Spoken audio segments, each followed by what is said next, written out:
Vasculitis nodular. Esta paniculitis suele ser de causa desconocida, aunque en ocasiones se asocia, como antes dijimos, a la tuberculosis. Sobre ella sería interesante subrayar los siguientes aspectos. Localización en cara posterior de las piernas. Lesiones ulceradas con cicatriz posterior. Histológicamente es lobulillar con vasculitis. En estos tres aspectos difiere por completo del eritema nodoso. No obstante, el tratamiento es en general el mismo: reposo y antiinflamatorios no esteroideos en la mayoría de los pacientes.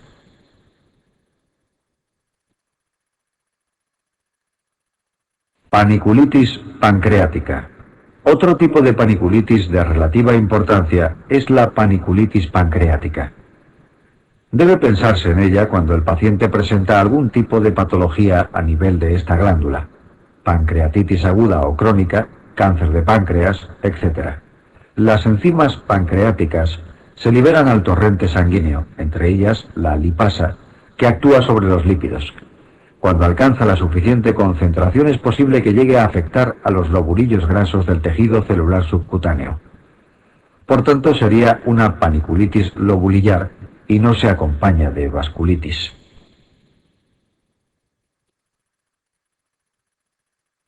Dermatología y enfermedades sistémicas. Muchas enfermedades de otros órganos pueden acompañarse de lesiones en la piel. La piel es muchas veces el reflejo de multitud de patologías extracutáneas, por lo que para el médico general puede ser importante tener unas buenas nociones de dermatología. No obstante, a continuación solo haremos rápida mención de algunos puntos muy concretos, ya que la mayoría de ellas se estudian ampliamente en otras partes del manual CTO.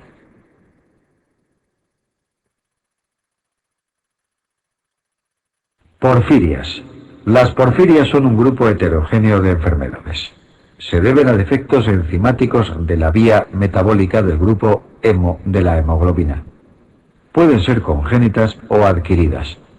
Existe un número considerable de porfirias, pero de cara al examen lo más rentable es conocer solo unas pocas. En este diagrama mostramos dos polos opuestos: la porfiria cutánea tarda, con afectación únicamente hepatocutánea, y la porfiria aguda intermitente, también llamada porfiria sueca, que solo afecta al sistema nervioso y nunca a la piel. Entre ellas existen algunas intermedias, con afectación de piel y sistema nervioso, como la porfiria variegata. Esto es fácil de recordar por el parecido entre variegata y variada, ya que su clínica es mixta entre las otras dos.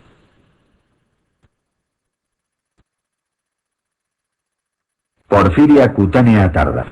Esta imagen, tomada del manual CTO, resume la clínica de la porfiria cutánea tarda.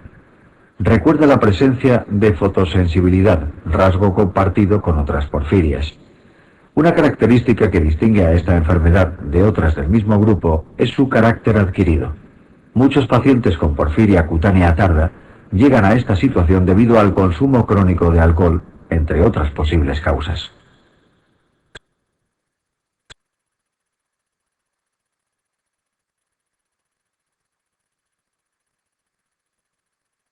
Porfiria eritropoyética congénita.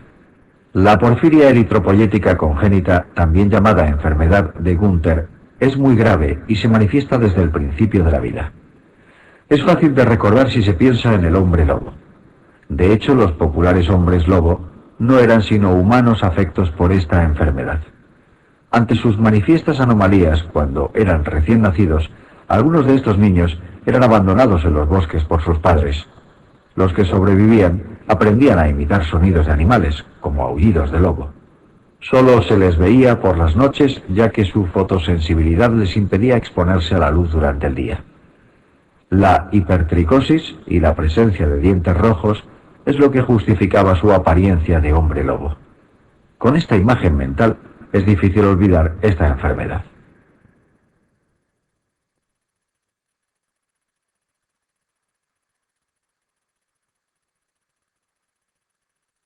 Diabetes mellitus. La diabetes mellitus puede producir múltiples manifestaciones dermatológicas. Vamos a mencionar aquí las tres más preguntadas en el examen que nos ocupa. Granuloma anular. Aparece característicamente en el dorso de la mano. Para padecer esta enfermedad no es necesario ser diabético, pero es más frecuente en las personas que padecen diabetes. Dermopatía diabética. Es la manifestación más frecuente de la diabetes mellitus en la piel. Consiste en la aparición de placas marrones, irregulares y asintomáticas en las piernas. Necrobiosis lipoídica. Aparece en mujeres con más frecuencia y es característica su localización en la cara lateral externa de la pierna. Su curso es independiente del control glucémico y también puede verse en pacientes no diabéticos. Produce atrofia cutánea y telangiectasias superficiales.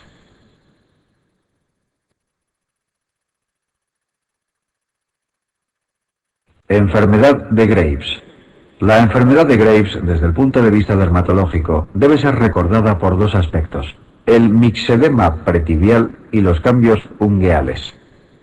El mixedema pretibial se debe a la activación inmunológica de los fibroblastos que producen mucopolisacáridos, acumulándose en cara anterior de las piernas. El curso clínico de esta dermopatía no depende del control de la enfermedad tiroidea.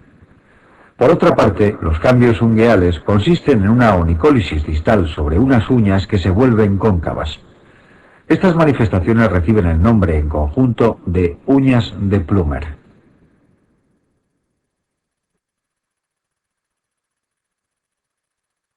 Pioderma gangrenoso. El pioderma gangrenoso puede verse en multitud de enfermedades sistémicas. A pesar de su nombre, es una dermatosis no infecciosa. En un 40-50% de las ocasiones es idiopático, pero puede asociarse a varias enfermedades, como hemos dicho. Quizá la que mejor deba recordarse es la enfermedad inflamatoria intestinal, sobre todo la colitis ulcerosa, a la que se asocia más que a la enfermedad de Crohn. Clínicamente, el curso es independiente del control de la enfermedad a la que se asocia. Es una dermatosis muy dolorosa y consiste en úlceras socavadas de crecimiento progresivo. Como puede verse, el fondo es necrótico y alrededor de la lesión existe un halo eritematoso. El tratamiento se basa en corticoides sistémicos a dosis altas.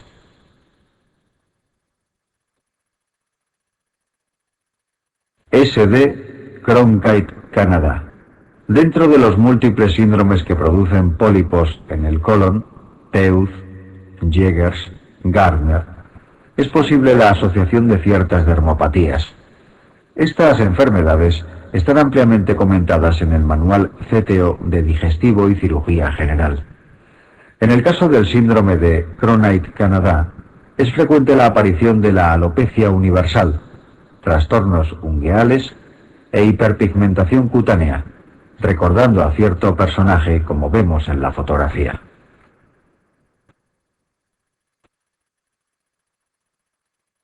Amiloidosis. De la amiloidosis sistémica solo haremos hincapié en dos posibles manifestaciones cutáneas: tendencia a la aparición de púrpura y equimosis. Esto es debido a la alteración del factor X de la coagulación por el amiloide circulante. Pápulas o placas céreas, que corresponden con depósitos cutáneos de material amiloide. Amiloidosis, hombros de rugby. En caso de que el depósito de amiloide sea masivo, aparece una manifestación bastante deformante y grotesca, que son los hombros de rugby. No obstante, esta entidad es muy poco frecuente, por lo que merece más la pena retener las que mencionamos en la diapositiva anterior.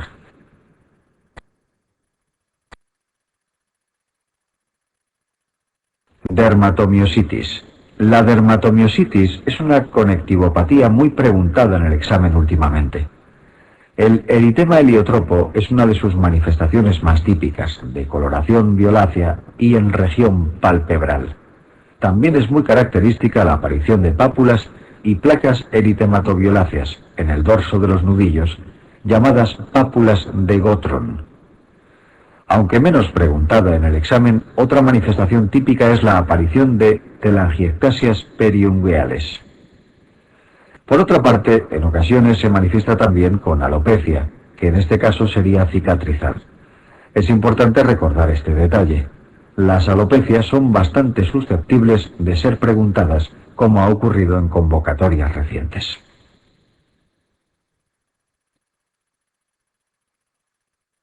Pseudosantoma elástico. El pseudosantoma elástico es una genodermatosis que en alguna ocasión se ha preguntado en el examen. Es poco frecuente y su estudio no es demasiado rentable. Bastaría recordar las estrías angioides en la retina como detalle muy típico cuando se explora el fondo del ojo. Desde el punto de vista cutáneo, el pseudosantoma elástico asocia lo que se conoce como piel en pollo desplumado.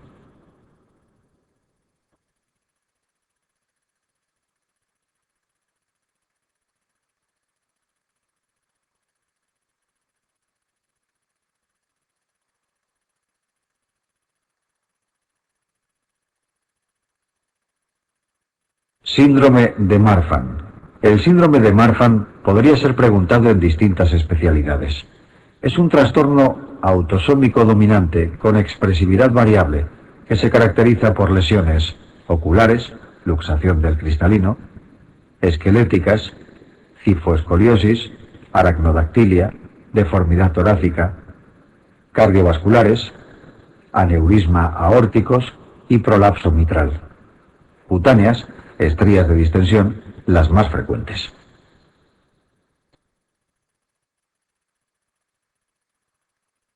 Síndrome de Ehlers-Danlos. El síndrome de Ehlers-Danlos es un trastorno genético de herencia autosómica dominante. Se caracteriza por hiperextensibilidad cutánea. La piel es blanda, arrugada y aterciopelada. Hay fragilidad aumentada y retraso en la cicatrización de las heridas. Puede haber además anomalías oculares y laxitud ligamentosa.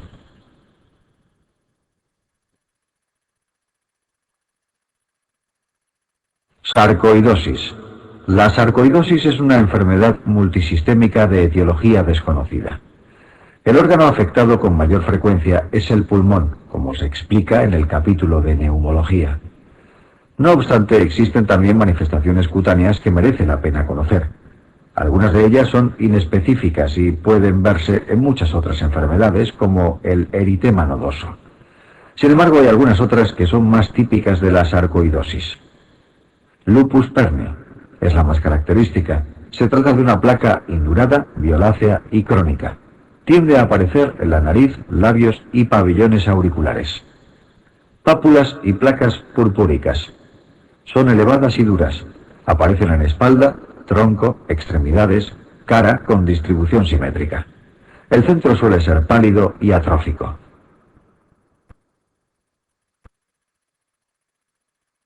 Acrodermatitis enteropática. La acrodermatitis enteropática se debe a un trastorno hereditario para la absorción del zinc. Produce una dermatitis vesículo-ampollosa en manos, pies y zonas periorificiales. Asocia también fotofobia, caída del pelo y alteraciones psíquicas. Da lugar a placas erosivas sangrantes que producen aspecto de cara de payaso. El tratamiento consiste en dar suplementos de zinc durante toda la vida.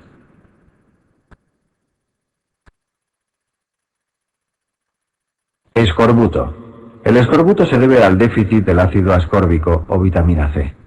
Se asocia a una dieta pobre en frutas y verduras frescas. En la actualidad podemos encontrárnosla en pacientes demenciados o con malos hábitos dietéticos. En el pasado era típica de marineros cuando se embarcaban durante largos periodos, dada la falta de vegetales en su dieta. La falta de vitamina C deteriora la síntesis del colágeno. Esto produce sangrado de mucosas y a nivel de la piel debuta con queratosis folicular y pelos enrollados. Más adelante aparecen lesiones purpúricas perifoliculares. El tratamiento consiste en administrar alimentos ricos en vitamina C.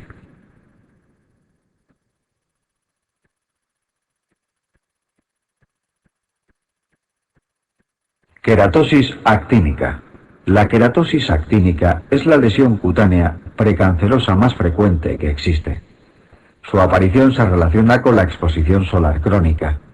Por ello se localiza con más frecuencia en zonas fotoexpuestas. Afectan prácticamente al 100% de la población de raza blanca de países soleados. Clínicamente son maculopápulas eritematosas.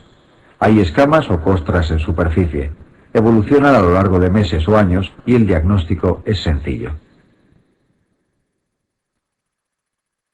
Histológicamente presentan displasia queratinocítica basal. Un porcentaje elevado, 20%, progresa a carcinoma epidermoide si no se trata. Estas lesiones pueden tratarse con 5-fluorurácilo tópico, crioterapia o cirugía. Recientemente, el imiquimod también se ha incluido en el arsenal terapéutico frente a esta entidad. La semimucosa del labio inferior es muy vulnerable al daño por el sol. En ella se producen lesiones equivalentes a la queratosis actínica. En el caso del labio se denominan quelitis actínicas o quelitis abrasivas de Manganoti. Son también precursoras de epiteliomas espinocelulares. Es importante ser agresivo frente a ellas, puesto que el labio inferior posee una importante irrigación linfática. Por ello, las metástasis ganglionares serían precoces si se produjese un carcinoma epidermoide a partir de la quelitis actínica.